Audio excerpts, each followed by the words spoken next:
Hola, Hola Rebeca. Hola hola. Rebeca, ¿cómo estás? Bien, ¿y tú? Bien, bien.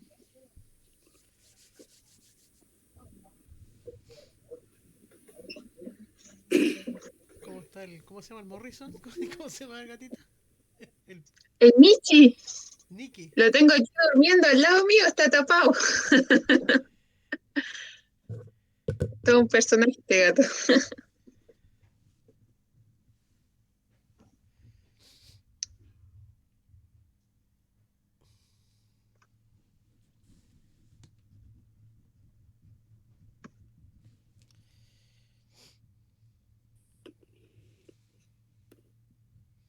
'Hoy día somos 28, ¿verdad? Sí, 04. 28, sí.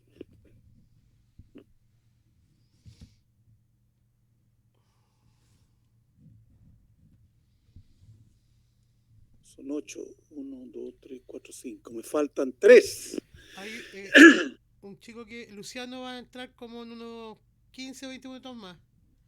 Ya, ya, perfecto. Así que faltan dos. Falta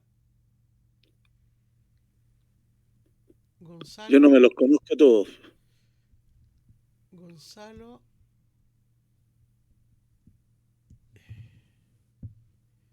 Y ahí quedé.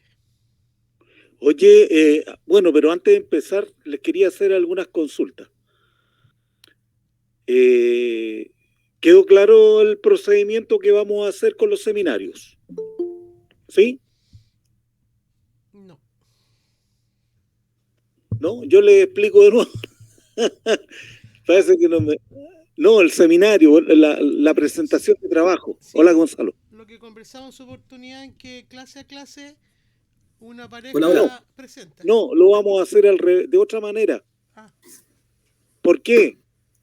Porque hay personas que tienen, o sea, prefiero hacer que hagan las presentaciones al final de los contenidos para que todos tengan la oportunidad de haber, eh, si ustedes se dan cuenta, los papers que yo les mandé tienen que ver con aspectos que no hemos visto todavía. Entonces yo quiero que todos tengan la oportunidad de haberse enfrentado al tema con los contenidos y después hacemos una maratón además son 4 papers, porque justamente para simplificar les pedí que cada paper lo preparen 2 personas, ¿ya? Entonces eso les va a facilitar la vida a ustedes y se hace más ágil el trabajo. Entonces lo que ustedes tienen que hacer es elegir un paper, ¿ya? Y armar una pareja para que todos tengan, y ahí yo desgraciadamente podría usar el azar, pero prefiero, o les gustaría que, que usáramos el azar. Votemos. No le sí. ¿Cómo vamos a votar por esto? Yo prefiero que ustedes elijan a sus compañeros de trabajo. También estoy de acuerdo con eso, prefiero que lo elijamos Ya, nosotros en una claro. primera instancia. Ahora, si no se puede, si no hay forma, Claro, hasta yo cierto puedo plazo usar hay... el random number, aquí tengo un programita y rápidamente el 1 con el 2, el 3 con el 4 o uso el olfatómetro, ¿no? más que el random. Ya, entonces échenle una mirada a los papers pónganse de acuerdo con alguien, con alguno de sus compañeros, y para que puedan, digamos, elegir el paper. A mí me gustó el de la hormiga. Ya, perfecto. Hay un paper súper bueno, esto de mimetismo. Es bonito sí. Ese paper, muy bonito. Ahora, si ustedes se dan cuenta, los papers, hay algunos que tienen una parte teórica y tienen una parte metodológica y tienen una parte estadística. ¿Ya? Entonces, a lo largo de las presentaciones, ustedes deben relevar todo aquello que les parece importante. O sea, ustedes saben que siempre cuando uno lee un artículo científico, por ejemplo, si uno lo lee en pregrado, ¿ya? Va a darse cuenta de algunas cosas. Si uno lo lee en posgrado, el mismo paper, uno se da cuenta de otras cosas porque está más maduro, ¿no? Entonces, ustedes tienen que verlo al tiro en la parte más, ya están en posgrado. Entonces, pero yo lo que hice fue, tengo un documento que escribí hace mucho tiempo para los alumnos de pregrado, en que yo le hago unas recomendaciones para leer un artículo científico. Y eso está en los apuntes que les mandé. Los primeros documentos que están en el apunte, ahí sale una recomendaciones para leer un artículo científico. Se supone, por ejemplo, que un artículo científico es autoexplicativo desde el título. Entonces uno podría decir algo incluso sin saber del artículo, solamente con el título. El resumen también es autoexplicativo, por lo tanto, cada vez, si yo leo el resumen, a veces uno no tiene tiempo para leer tanto, y uno a veces se tiene que conformar con el resumen, con el summary, ¿ya? Entonces ahí hay una serie de recomendaciones y qué es lo que ustedes tienen que ir mirando para que vayan agilizando, porque la verdad es que leer un artículo científico es un poquito de pura práctica nomás, con algunas normas mínimas, ¿ya?, acerca de lo que tiene que ocurrir en un artículo. Siempre hay una presentación, hay un marco teórico, ¿ya? Siempre están de acuerdo a los autores, la relevancia del tema que ellos están investigando. Después viene una hipótesis o objetivos, y después vienen los métodos, y ahí los métodos son interesantes porque uno puede entrar muy a fondo o entrar en forma más superficial, dependiendo del nivel. Entonces, yo no sé si ustedes se manejan en estadística. ¿Cuántos de ustedes se manejan en estadística? Pero análisis estadístico, no teoría estadística, sino análisis de datos. Análisis de datos. Yo me manejo harto en eso. Reinaldo, Análisis de datos. ¿Quién? ¿Reinaldo? ¿Quién me está hablando? No, Wilson. Wilson, ya. Bueno, ahí hay algunas cuestiones que probablemente no todos manejan, algunos métodos estadísticos. Entonces uno puede aprovechar los artículos científicos para ir agarrando algunos temas que uno no maneja. Entonces, si alguien me dice ahí voy a en el trabajo aplicaron una serie de tiempo, entonces ustedes tienen que explicar en detalle, o sea, lo suficiente para que todo el resto de sus compañeros entiendan que es una serie de tiempo, ¿ya? Vamos a hacer un análisis de varianza, ¿ya? Entonces, ustedes tienen que así un pequeño box para explicarle lo que es el análisis de varianza, porque no todos tienen la misma formación. Entonces aquí nos vamos autoaprendiendo todo, y ustedes me van enseñando matemáticas y yo voy tratando de enseñarles ecología y otras cosas. ¿Ya? Profesor, pero esa explicación de los métodos es, como dice usted, tiene que ser en profundidad con la matemática que conlleva el análisis. No, para nada. ¿Cuál es la lógica? Por ejemplo, perfecto. Si yo te hablo del análisis de regresión, ¿no es cierto? Tú vas a decir, aquí hay una función matemática que está asociada a una esperanza matemática y a un error estadístico. Ya, perfecto. Entonces ustedes pueden incluso escribir el modelo estadístico que implica un análisis de regresión, pero no vamos a entrar porque después de esto está la estimación de parámetros y todo eso, pero eso no es tan importante. ¿Para qué sirven los análisis de regresión? ¿Para qué sirve un análisis de varianza? Ese tipo de cosas. Y bueno, ahí en este documento que les mando, hay algunas sugerencias que ustedes pueden utilizar.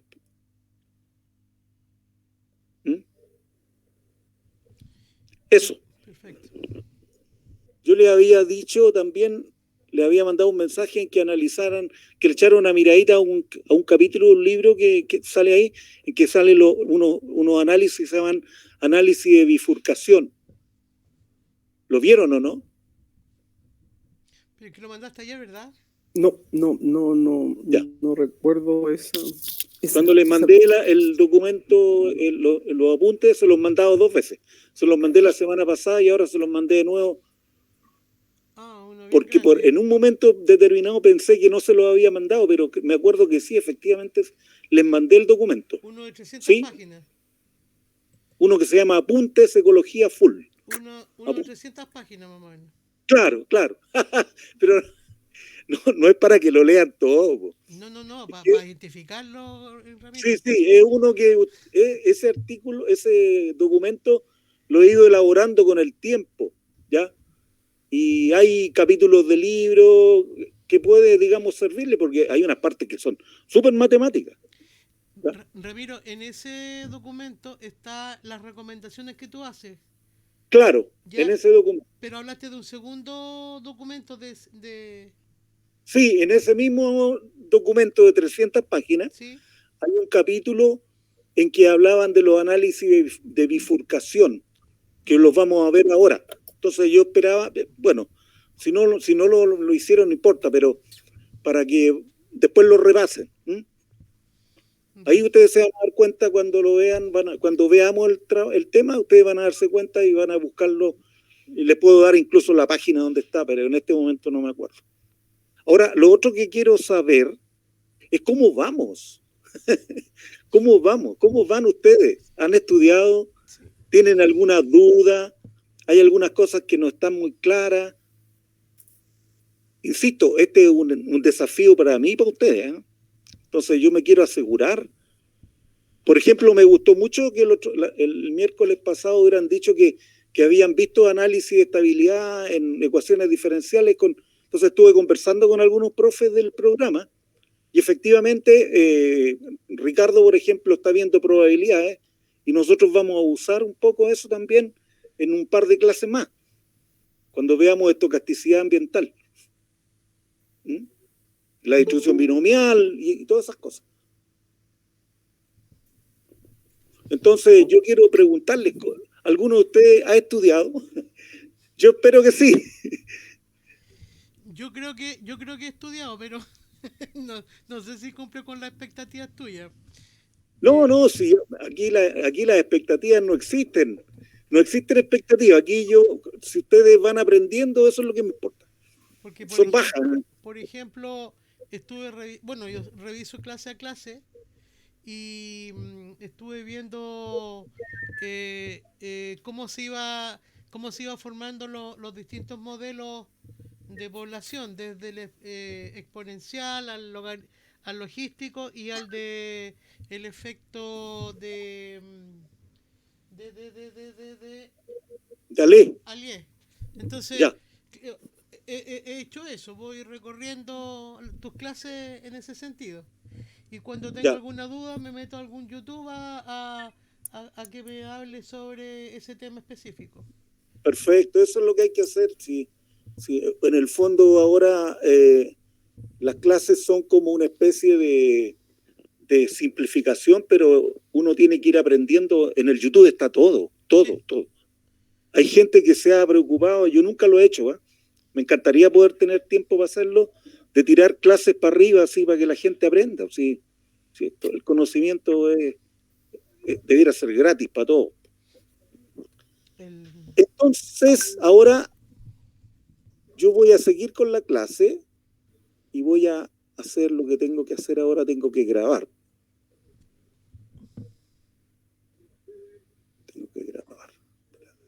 Grabar la reunión.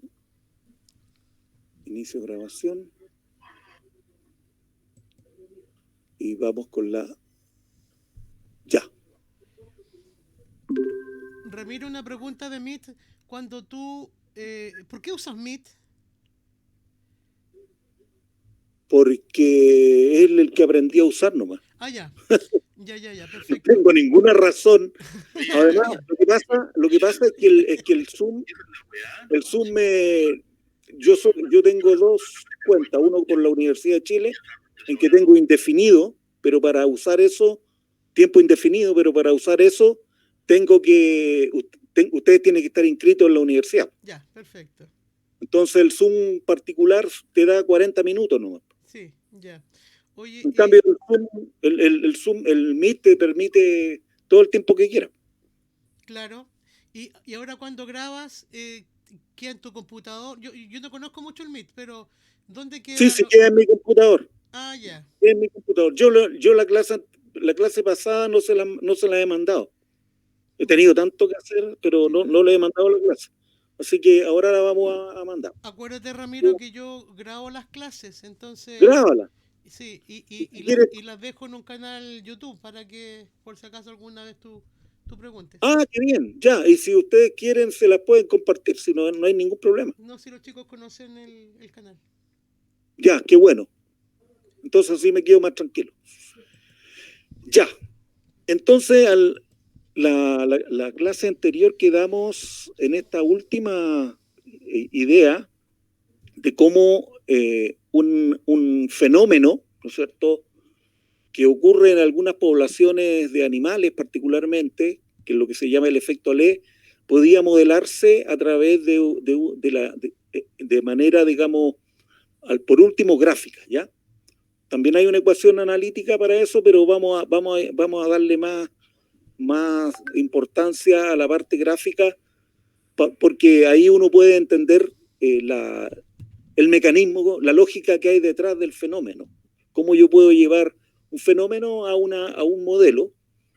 Y básicamente, ¿no es cierto?, el efecto Alé es aquella situación en la cual no es bueno que hayan pocos individuos. Y los mecanismos son muchos. Yo le hablaba de la defensa contra depredadores, ¿no es cierto? Cuando hay baja densidad, los individuos, la probabilidad de ser detectados es mayor que cuando hay muchos individuos. Entonces la vida social favorece, ¿no es cierto?, el desempeño de aquellos individuos que están en grupo. La otra conducta de desparasitación que ocurre en algunos organismos, en los primates también ocurre, ¿ya? Y parece ser que en los seres humanos también, pero nosotros hemos ido filtrando esas conductas a través de nuestra cultura, pero créanme que yo he visto familias, no sé si desparasitándose, pero rascándose, ¿no es cierto?, unos a otros y ahí felices toda una tarde. O sea, parece ser que esta idea de la sociabilidad es un fenómeno muy importante, ¿no es cierto? Entonces, la pregunta que uno se hace aquí es cómo yo puedo llevar este efecto Alé a nivel poblacional. Entonces llegamos a este modelo en que, si uno mira el modelo logístico, ¿no es cierto?, que tiene esta lógica, una lógica en la cual cuando hay pocos individuos, ¿no es cierto?, la tasa intrínseca de crecimiento poblacional es máxima, y a medida que, o sea, esto significa que cuando hay pocos individuos, es bueno que hayan pocos individuos. Entonces acá, en la medida que aumenta la densidad, aumentan los fenómenos de densodependencia, ¿no es cierto?, y un mecanismo explícito en la competencia intraespecífica, pero el efecto Alé modifica un poco esta relación. Y aquí tenemos dos efectos Alé. Tenemos el efecto Alé débil, en la cual bajo un cierto umbral, ¿no es cierto?, la tasa intrínseca de crecimiento decae, pero no se hace cero. Esto es lo que se llama efecto Alé débil. Y hay un efecto Alé fuerte, en la cual incluso la tasa intrínseca de crecimiento poblacional es negativa bajo un cierto umbral. Y esto es súper importante porque muchas veces uno cree que hay individuos en la naturaleza suficientes, pero uno no sabe si existen estos fenómenos, estos efectos Alé. Y muchas veces el hecho de que hayan individuos en que el tamaño de una población sea distinta de cero no asegura, ¿no es cierto?, su persistencia. Porque si hubiera efecto Alé, yo puedo estar bajo ese umbral. Este es el umbral, ¿no es cierto?, N asterisco, un umbral bajo el cual la tasa de crecimiento es negativa y por lo tanto la población se va a la extinción. Entonces, esto, piensen nomás solamente en conservación de diversidad. A veces uno cree que solamente aislando los individuos ya están listos. Esa era la concepción que teníamos nosotros en los parques nacionales. Pero este efecto Alé podría ser que esa población ya está bajo un umbral y su tasa de crecimiento poblacional solo puede ser negativa por un efecto Alé fuerte, ¿ya? Ahora, cuando uno lo mira en forma un poquito más mecanística, uno se da cuenta, uno puede generar el efecto Ale pensando en que están operando los dos procesos demográficos que hemos visto hasta este momento. La natalidad, B, y la mortalidad. Entonces, el efecto Ale ocurriría, ¿no es cierto? Bajo este umbral, lo que hay es que la mortalidad es mayor que la natalidad. Y si yo lo proyecto a la tasa intrínseca de crecimiento, que en el fondo es la diferencia entre esta función y esta otra, me da esta función, y yo tengo entonces el umbral bajo el cual la tasa intrínseca de crecimiento poblacional se hace negativa, y aquí aparece, ¿no es cierto?, que este punto de equilibrio es inestable, porque o se va a la extinción o tiende acá. ¿Mm? Y acá está el punto de equilibrio que nosotros hemos visto, la capacidad de carga. Entonces, habrían dos fases. Una fase de denso dependencia positiva, que sería la fase de colaboración, y una fase de denso dependencia negativa, que sería la parte de competencia, el feedback negativo. ¿Mm? Entonces, el fenómeno se hace, fíjense ustedes cómo modificando levemente una función del modelo matemático, podemos dar cuenta de un fenómeno un poco más complejo. Ahora, si lo miramos ahora en términos de la tasa intrínseca de crecimiento, de la tasa de crecimiento poblacional, tendríamos 3 puntos de equilibrio, el 0 como un punto de equilibrio, el umbral como punto de equilibrio, porque la tasa de crecimiento poblacional es 0, y K. Entonces, acá la función ahora asociada a la tasa de crecimiento poblacional sería esta, ¿no es cierto? Y hay un punto de equilibrio inestable, este es un punto de equilibrio estable, porque todo se va para allá, y este otro también es un punto de equilibrio estable porque el sistema me lleva hacia acá. Entonces tengo un punto de equilibrio estable, uno inestable y uno 0, que también es estable. Es trivial desde el punto de vista matemático, pero desde el punto de vista biológico es súper relevante, porque tenemos una población fíjense ustedes que esto es lo que se llama, en conservación le llaman una amenaza determinista. O sea, la población se puede extinguir sin ningún problema, o sea, se podría extinguir porque sencillamente está bajo un cierto umbral que no permite que se produzca el efecto Ale, y por lo tanto la población se va a la extinción. Ahora, claro, uno podría, esto como ejercicio, uno puede tener, digamos, imagínense ustedes una curva más compleja, ¿no es cierto?, como esta, B y D, y la tasa de crecimiento poblacional ahora tiene esta expresión, y en términos intrínseca, y ahora en términos poblacionales voy a tener una curva un poquito más compleja. Entonces aquí resulta que el 0 ya no es inestable, sino que es estable, no es estable, es inestable, es un repulsor, aparece un atractor, aquí aparece un repulsor, y aquí aparece un atractor. Entonces uno con el modelo matemático, solamente modificando la función de natalidad y mortalidad, puede generar curvas bastante más complejas sin, digamos, agregar más elementos matemáticos, sino que sencillamente modificando la forma de las funciones. ¿Ya? Ahora no tengo idea cuál es la ecuación diferencial que representa esto. Dn en dt igual a algo. No tenemos idea, pero gráficamente es bastante posible. Entonces los puntos de equilibrio emergen, ¿no es cierto?, en la medida que uno va generando más complejidad. Imagínense ahora ponerle otra variable, un n, y le ponemos ahora el tiempo, una segunda variable a la dinámica poblacional. Perdón, el tiempo y el espacio.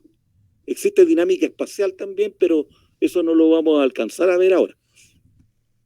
Entonces ahora vamos a pasar a otra cosa que... Ramiro, sí, dígame. en el anterior, el primer gráfico es R versus N, ¿verdad?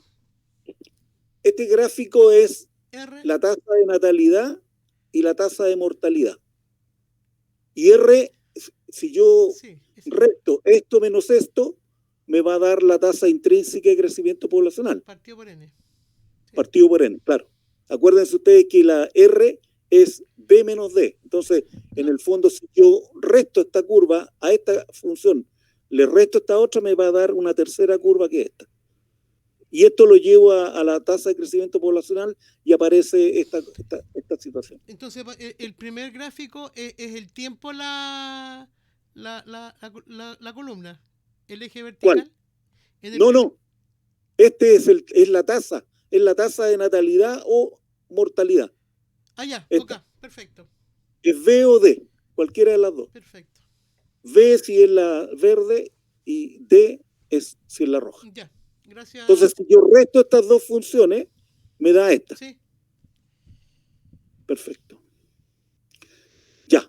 Ahora vamos a pasar a otra cosa. Fíjense que hasta este momento hemos analizado los modelos de crecimiento exponencial y logístico en versión continua. ¿Ya? Y hemos hecho los análisis de estabilidad usando los sistemas, la herramienta que nos entrega, digamos, el cálculo a través de los sistemas dinámicos, y uno puede, digamos, usar todas esas herramientas para calcular los puntos de equilibrio y cuáles son estables o inestables. Entonces, con el modelo exponencial hemos llegado a que con efecto Ale aparece un punto de equilibrio inestable, y cuando no hay efecto Ale, el modelo logístico te predice el punto de equilibrio, ¿no es cierto?, que la tasa de crecimiento poblacional se hace cero cuando la población alcanza su capacidad de carga. Ahora, pero ¿qué pasa con los modelos discretos? Los modelos de tiempo discreto. Fíjense ustedes acá. Este es el modelo de tiempo continuo, pero uno también puede representar en forma discreta los modelos logísticos, ¿ya? Y hay muchas formas, hay varios modelos, pero todos ellos son capaces de generarte una relación, ¿no es cierto?, como esta, en que yo tengo una cierta función que va en que la capacidad de carga de la población, ¿no es cierto?, se alcanza a través de una función sigmoidea, ¿ya? Esto es lo que se llama el modelo de Ricker, y hay muchos otros modelos pero básicamente todos son modelos de tiempo discreto. Y hay toda una línea de análisis matemático para los modelos de tiempo discreto, porque aparecen ciertas complejidades que los modelos de tiempo continuo no son capaces de hacer. Por ejemplo, una complejidad que emerge manipulando, digamos, los parámetros, por ejemplo, manipulando R, cuando uno hace que R aumente mucho, las poblaciones pasan de una situación estable a una dinámica oscilatoria. Entonces, los modelos de tiempo discreto nos permiten, nos demuestran que un modelo de tiempo tan simple, un modelo de dinámica poblacional tan simple, es capaz de generar dinámicas poblacionales más complejas, ¿ya?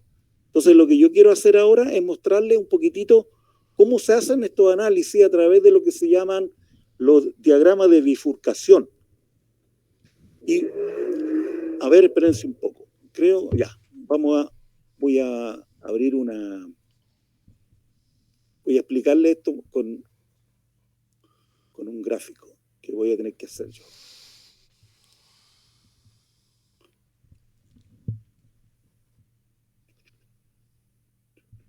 Acá.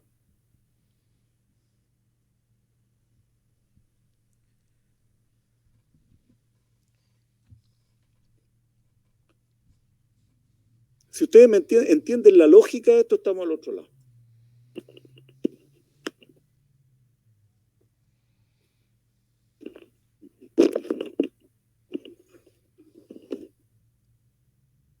Imagínense ustedes que tenemos los modelos, fíjense ustedes que los modelos de tiempo discreto tienen como variable respuesta. Ramiro, ¿se escucha despacio? Ya. Tienen nt más 1 y la variable en el tiempo anterior es nt. Entonces, ¿qué tal si nosotros graficamos la relación entre nt más 1 y nt?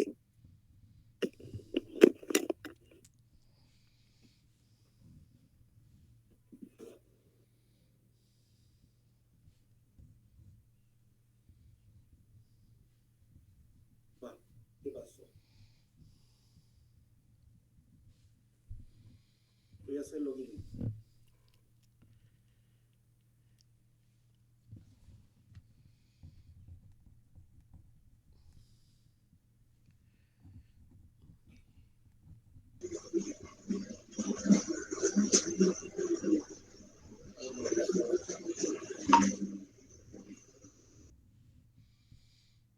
Imagínense ustedes, imagínense que tengo la relación entre nt más 1 y nt. Uno podría decir lo siguiente: ¿cuáles son todos aquellos valores de nt y nt más 1 bajo la cual yo puedo asegurar que la población está en equilibrio? O sea, nt más 1 es igual a nt. ¿Cuál es esa función matemática? ¿Y cómo se graficaría una función ahí en ese espacio que me muestre la condición de equilibrio? Una línea recta, 45 grados. Perfecto. Esta es nt más 1 es igual a nt. Perfecto. Entonces, fíjense ustedes, esta es la condición de equilibrio. Cuando la población está creciendo, ¿no es cierto?, lo más probable es que nt más 1 siempre sea mayor que nt, ¿no es cierto? Entonces, la población está creciendo en esta zona y la población está decreciendo en esta zona.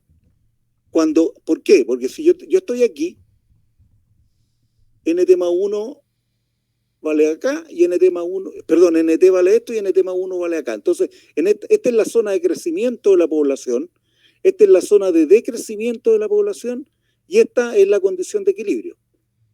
Entonces, si yo graficara ahora cualquiera de estas curvas, si la graficara, ¿cuánto vale nt más 1 en relación a nt más 2 en relación a nt más 1, nt más 3 en relación a nt más 2? Lo más probable es que yo voy a tener una curva que va a ser esta. Y como estamos bajo la condición del modelo logístico, esta curva en algún momento va a cruzar el punto de equilibrio. Entonces, acá la población va creciendo y después empieza a decrecer de acuerdo a lo que uno esperaría, ¿no es cierto?, si tuviera una función logística, que es K, que hace esta gracia. Al principio crece mucho, más en nt más 1 es muy grande respecto de nt, pero después se va haciendo cada vez más parecido, menor la diferencia entre nt y nt más 1, hasta que llegamos al punto de equilibrio. Entonces, con esta representación gráfica, yo estoy, ¿no es cierto?, representando la dinámica de la población, de una población en crecimiento logístico, pero discreto. Eso les queda claro, ¿sí?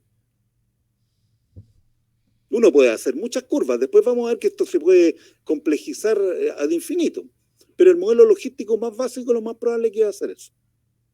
Ahora, fíjense ustedes, uno podría aprovechar, si la tasa intrínseca de crecimiento, o lambda, en este modelo es muy grande, lo más probable es que las curvas, en la medida que se van haciendo más grandes, van haciendo una forma diferente.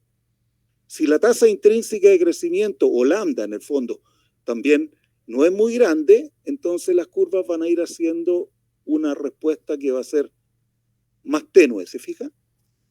Entonces aquí yo puedo graficar modelos de crecimiento logístico con distintas tasas de crecimiento poblacional. Este sería un crecimiento, una tasa más grande, y esta sería una tasa más chica. Perfecto. Si eso se entendió, entonces volvamos atrás. Entonces, aquí yo tengo entonces mi modelo de crecimiento logístico que atravesó el punto de equilibrio, Y lo que hay que empezar la pregunta es si ese punto de equilibrio es estable o inestable. Nosotros sabemos que un punto de equilibrio estable de acuerdo a los modelos de crecimiento logístico en versión continua.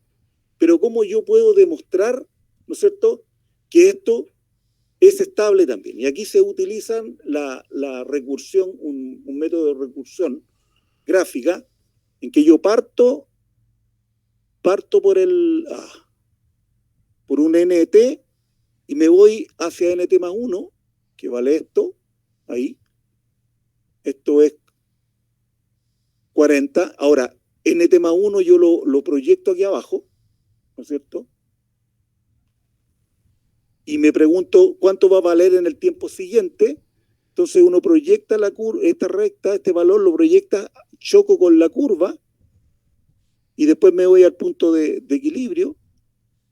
Y así, haciendo este método de recursión gráfica, yo voy acercándome al valor de equilibrio. Entonces, con este método, yo puedo saber si la dinámica tiende acá o se aleja de acá. En este caso, se confirma que que el modelo de crecimiento exponencial en versión discreta también tiene un punto de equilibrio estable que es K.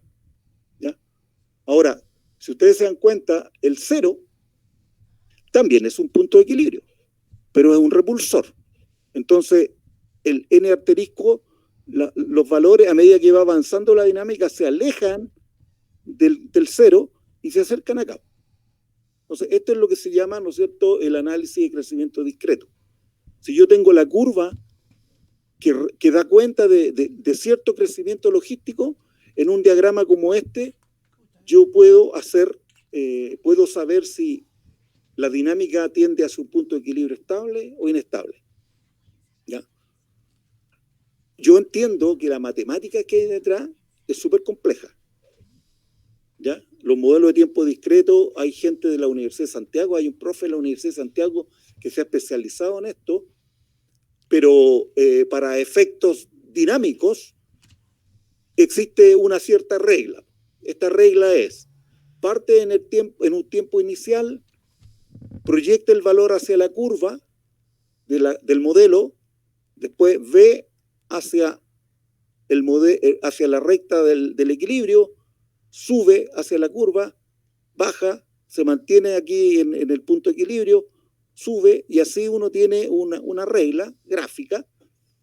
Por ahora no importa la parte matemática, si ustedes quieren, yo les puedo mandar literatura. Hay la parte matemática de los modelos de tiempo discreto es súper complejo, ¿ya?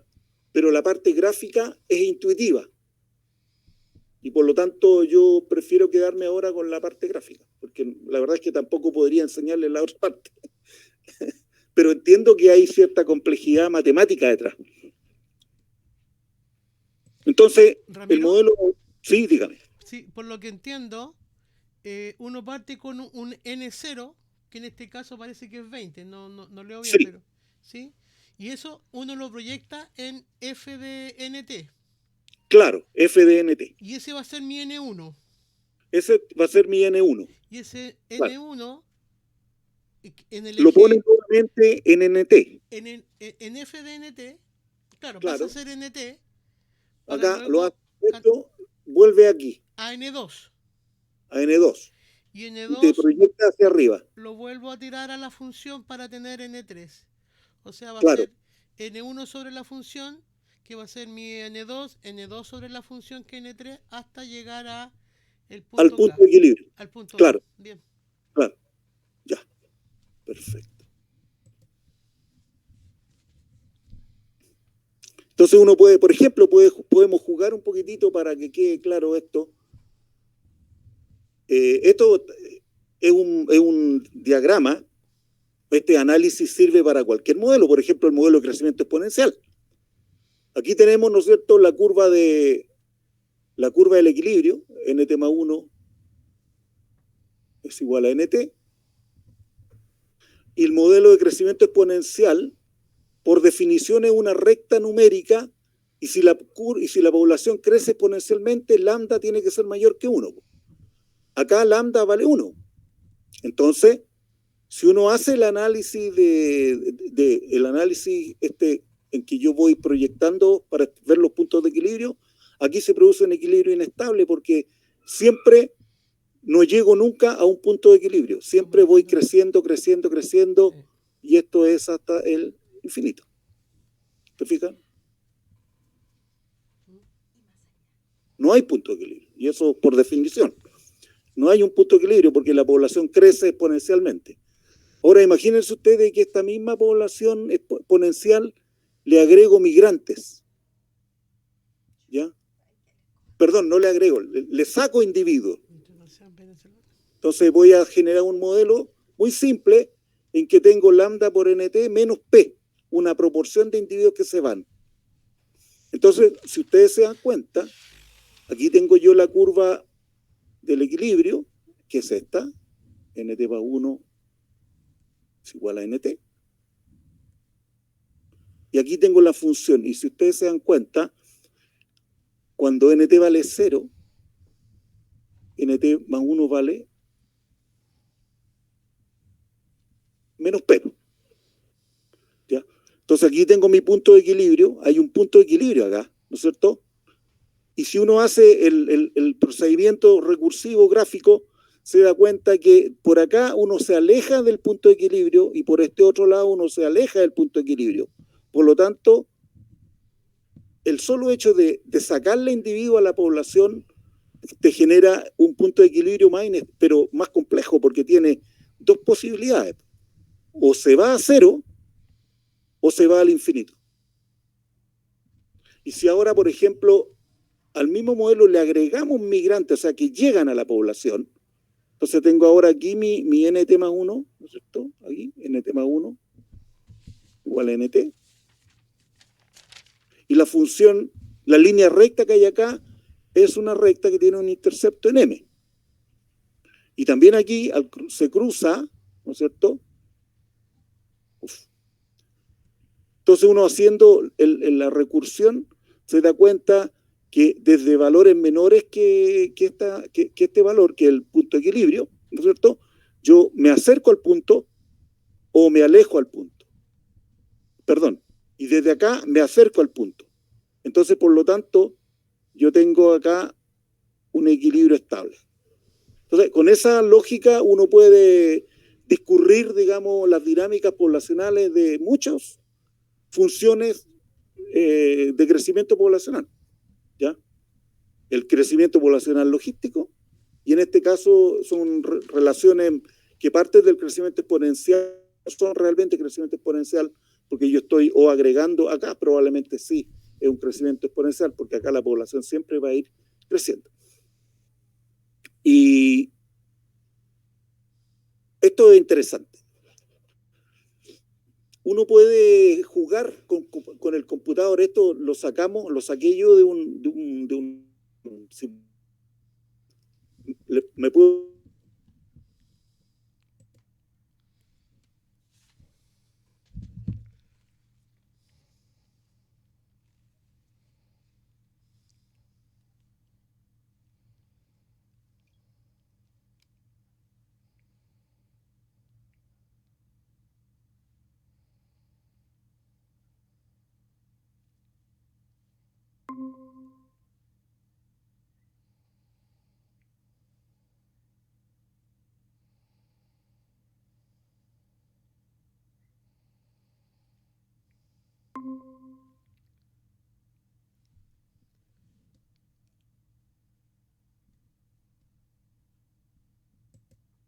Cuando lambda es pequeño, aparece justamente lo que habíamos visto, que si yo empiezo a hacer la recursión, la dinámica del sistema me lleva a este punto, al punto de equilibrio que es K. Si yo empiezo a aumentar la tasa de crecimiento, la tasa neta de crecimiento poblacional, empiezan a aparecer cosas interesantes. Por ejemplo, fíjense ustedes acá, el sistema empieza a dar vueltas alrededor del punto de equilibrio. ¿Y qué puede significar eso en términos dinámicos? Ciclos de vida. ¿Cómo se vería esto en un gráfico? Como un ciclo, son ciclos. Sí, eso. Eso, alrededor de la capacidad de carga. Entonces, fíjense, basta con que yo aumente la tasa de crecimiento poblacional para generar una dinámica que no estaba ni siquiera en la mente de los modeladores. Ellos pensaban en un modelo logístico clásico, pero aquí aparecen oscilaciones. Y si yo empiezo a agrandar esto, empiezan a aparecer oscilaciones cortas y oscilaciones largas. Y aquí ya la cosa se empieza a transformar en dinámicas cada vez más complejas, distintos tipos, cada uno este es un ciclo de oscilación corta, una oscilación larga, después viene una oscilación intermedia, y así va generando dinámicas oscilatorias cada vez más complejas, y llega un momento en que ya uno no sabe qué va a pasar. Y esto es lo que se llama el caos. Un modelo de dinámica poblacional tan simple, por el solo hecho de modificar la tasa de crecimiento, la tasa neta de crecimiento poblacional, es capaz de generar dinámicas complejas como oscilaciones de un ciclo, de 2 ciclos, o de muchos ciclos, o incluso llegar a dinámicas poblacionales caóticas. Esto es caos. Ahora, ¿cómo se ve esto gráficamente? Ahí me conseguí yo este monito que me dice, mira, así se ve la población con 2,6, con 3,3, 3,5. Hay dos tipos de ciclos, hay ciclos cortos y ciclos largos, ¿se fijan? Con 3,56 aparecen más ciclos, ciclo corto, ciclo largo, ciclo más largo, ciclo intermedio, y cuando yo estoy en 3,94 puede pasar cualquier cosa. Aquí empieza a oscilar y de repente se pega un oscilaz, no hay oscilación, sube, una oscilación corta, oscilación larga. O sea, cuando existe caos, uno no puede predecir lo que va a pasar con la dinámica de la población. ¿Ya? Y esto se puede resumir en un esquema que se llama diagrama de bifurcación, en que yo lo que tengo acá son los n en el equilibrio, ¿ya? En realidad no son los equilibrios, son los puntos extremos, ¿ya? Entonces, lo que me está diciendo este diagrama, que si yo manipulo lambda, aquí estamos, este es lambda, desde distintos valores, voy a tener durante un largo tiempo, voy a tener una dinámica estable en que voy a tener un solo punto de equilibrio. Pero a partir de un cierto momento aparecen 2, después aparecen 4, y después ya no sabemos qué pasa. Puede pasar cualquier cosa, cualquier dinámica, cualquier punto puede aparecer en los tiempos siguientes. Y esto es lo que se llama caos. ¿Ya? Dinámicas caóticas. Solamente para contarles que esto fue propuesto en el año 1974 por un ecólogo físico que se llamaba Robert May. Él era físico, teórico, y le interesó la ecología y empezó a usar toda su física, toda su formación matemática, física, la empezó a usar para estudiar dinámicas poblacionales. ¿Cuál es el apellido? Robert May.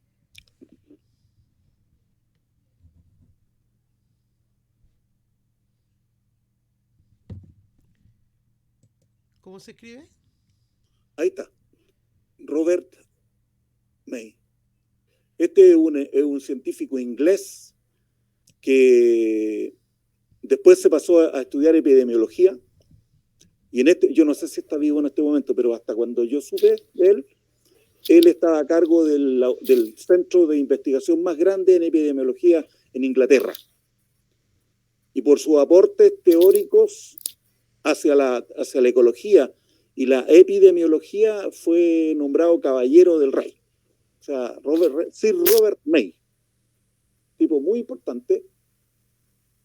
Cualquier persona que quiera trabajar en epidemiología tiene que pasar por los trabajos que hizo Robert May, porque fue el que dio las bases para usar modelos matemáticos para entender las dinámicas temporales y espaciales de las plagas y de las enfermedades infecciosas, como por ejemplo el SIDA. Este gallo ha hecho muchas investigaciones para entender la epidemiología del SIDA. Entonces, si estuviera vivo, seguramente que debe estar en este momento trabajando con el COVID, seguramente. Es interesante porque este hombre se hizo amigo de otro ecólogo muy famoso, que ya algo les dije el otro día. Para que vean ustedes que estas cosas no son de robots, son personas. MacArthur. Robert MacArthur.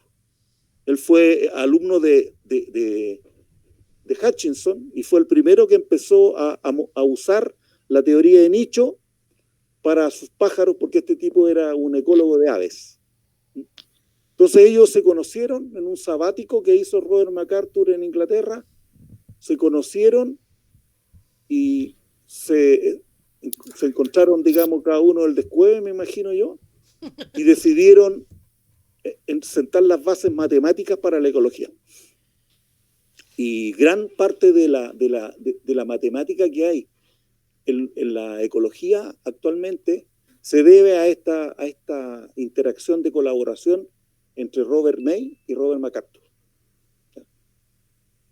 Es interesante, o sea, y bueno, yo no sé si le dije, pero Robert MacArthur murió muy joven, murió a los 40 años, y este hombre siguió produciendo mucha investigación en el área de la ecología, pero específicamente en epidemiología.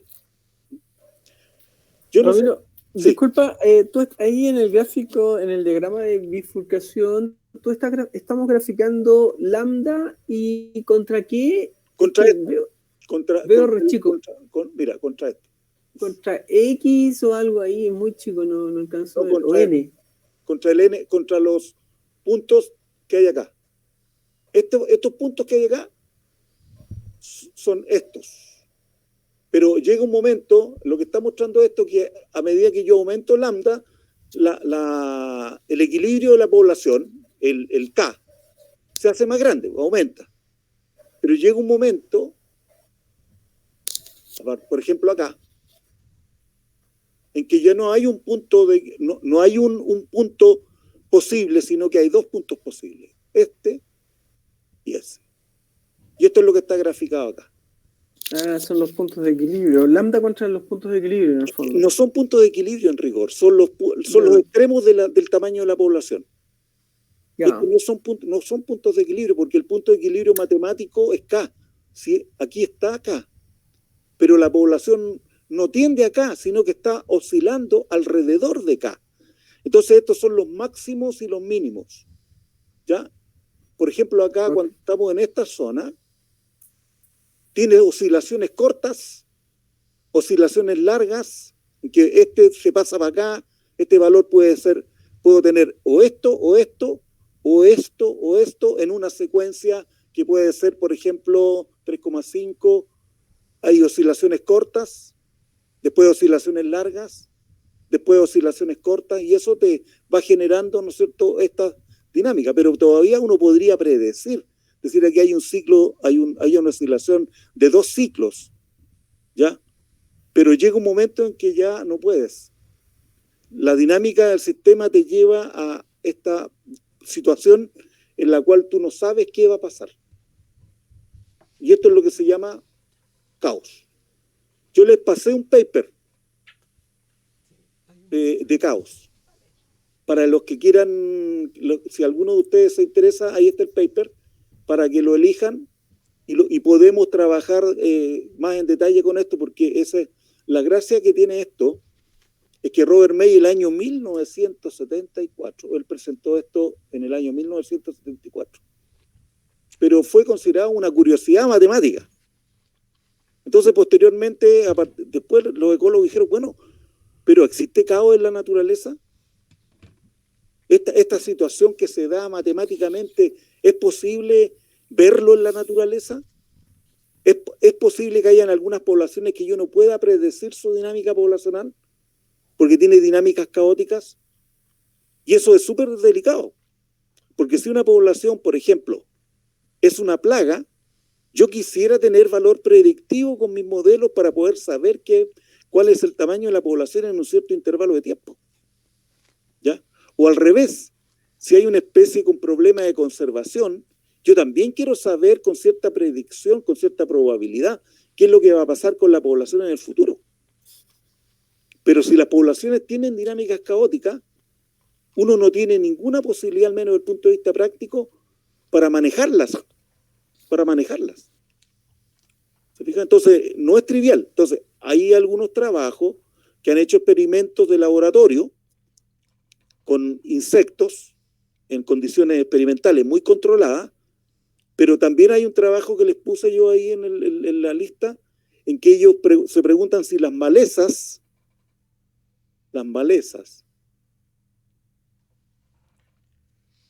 son aquellas especies que producen daño en la agricultura. Esas son las malezas. Entonces, ellos también preguntaban, a nosotros nos interesa acabar con las malezas que están atacando cierta producción, pero yo necesito saber, con las curvas que ellos tenían, van a verlas ahí en el paper, parecía que tenían dinámicas caóticas. Entonces dijeron, ¿tendrán dinámicas caóticas las malezas? Y ahí entran con el trabajo. Entonces, si a alguien le interesa este tema, que es matemáticamente súper exquisito, yo diría, porque fíjense ustedes que acá, que después nosotros vamos a ver que la variabilidad de un sistema se puede deber al azar. Pero acá no hay azar. Lo único que hemos hecho es llevar al límite un parámetro del modelo. Y esto ha generado una dinámica inesperada, ¿no es cierto?, que en un principio, como les decía, fue considerada como una curiosidad, pero ahora es súper relevante saber si efectivamente existe caos en la naturaleza. Pero no el caos no tiene que, fíjese usted que el concepto de caos acá es súper acotado, no significa desorden, sino que sencillamente significa que yo, a partir de un cierto valor del parámetro, no puedo saber cuál va a ser el tamaño de la población en el tiempo siguiente. Fíjense, acá parecía que estaba en una condición de estable, ¿se fijan? Y de repente empieza a oscilar de nuevo. Entonces, el concepto de caos es un concepto matemático, no es un concepto así de juicio de valor. Entonces, la pregunta de si hay caos en la naturaleza es súper relevante. Sí, dígame. Es interesante, profesor, el tema de mirar de cerca el diagrama de bifurcaciones para darnos cuenta de cómo es la dinámica de los periodos que aparecen, ¿no? Los puntos. Por ejemplo, me di cuenta aquí, y ya me había dado cuenta hace un tiempo, que si uno se va acercando, cambia el parámetro lambda, en este caso alrededor del 3,8, pasa de una dinámica caótica donde hay un montón de periodos, ¿no? Sí, a tener un periodo de orden 3. Claro, aquí hay una singularidad del modelo. 8, baja de un caos completo a tener solamente 3 elementos que se van repitiendo en orden periódico. ¿De dónde lo estás viendo tú eso? Curioso eso. ¿Desde dónde lo estás viendo? Ahí mismo se ve, sí, se ve una mancha negra, ¿no? Pero claro, si acá se produce, digamos, este punto, o este punto, o este punto. Claro, pero sigue avanzando y nuevamente aparece la dinámica de orden 3.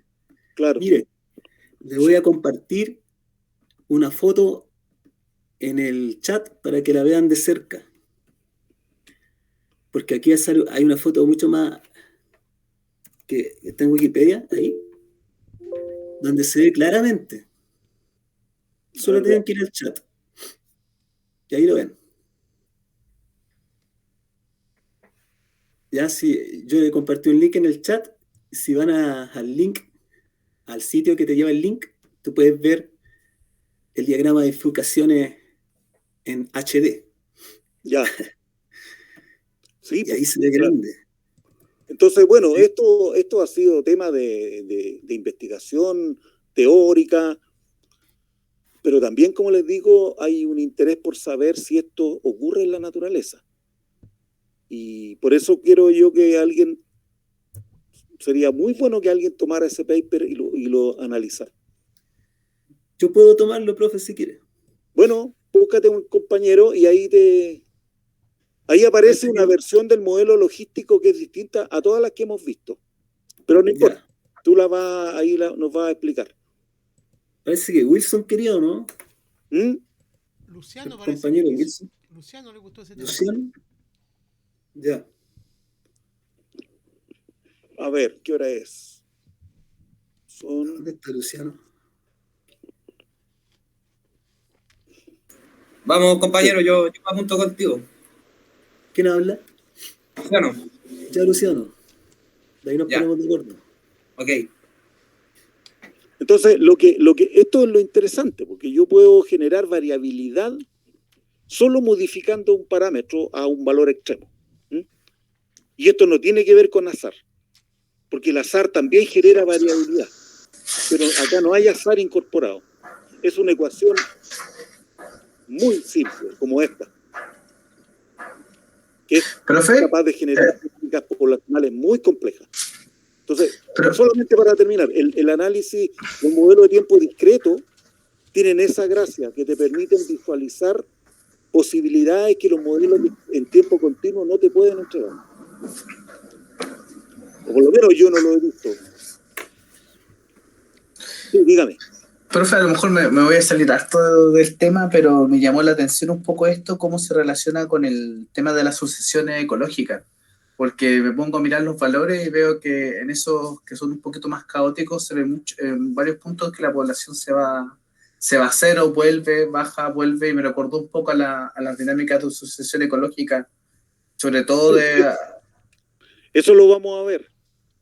Vamos a ver cómo con matrices markovianas tú puedes modelar la sucesión ecológica, pero ya eso significa que ya no tienes una población, sino que tienes muchas poblaciones.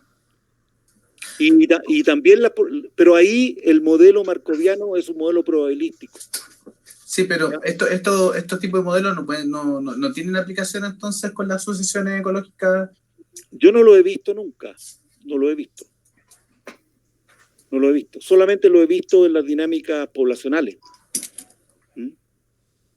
Okay. Ahora, usted está, ¿cómo estamos? ¿Hacemos paramos algo? ¿Un tiempito?